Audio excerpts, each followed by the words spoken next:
Teď bych vám ráda představila 2 mega prospěšné vitamíny a jeden komplex pro podporu zdraví celého organismu, a to bude vidět na pleti i vlasech.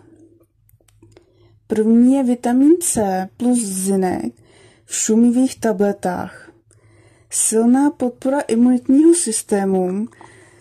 Každá nemoc zhoršuje kvalitu vlasů, antioxidační ochrana, podpora nervového systému, což zase snižuje nervové vypadávání vlasů, podpora krásné pokožky a vlasů, zinek pomáhá v hojení rán, zase úleva organismu, protože každý máme občas nějakou tu modřinu či odřeninu, kterou samozřejmě tělo musí řešit.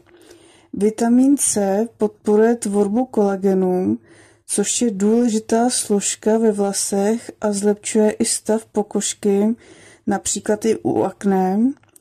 Pomáhá zlepšit kvalitu krve, výživa celého organismu a tím pádem i vlasů.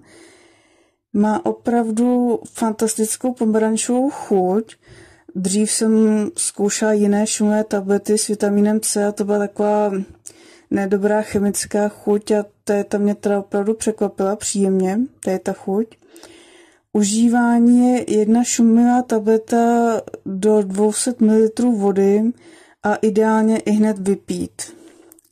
Druhým vitamínem je vitamin D3. Zdraví nervový systém a posiluje imunitu. Kateřina Cejdhamová říkala v jednom rozhovoru, že lidé, kteří měli hodně vysokou hladinu vitamínu D, tak COVID ani nedostali nebo měli minimální příznaky. A i její kolega Petr Havlíček, který byl dříve potravinovým doplňkům dosti odmítavý, už říká, že v dnešní době to bez nich už prakticky nejde. Užívá se 1 tabulka denně ráno po jídle.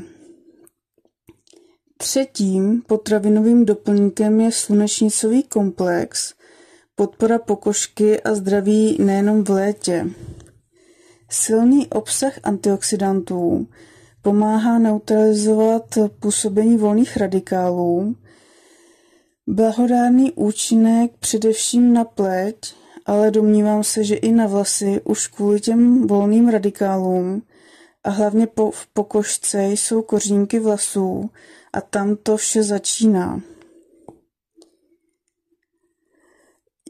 Jako u kloubní výživy, když tělo nebude muset řešit hojení spálené pokožky od sluníčka, ono i spálení můžeme v kuchyni, všechny ženy známe, spálili jsme se někdy při vaření, tak nemusí brát výživu vlasům.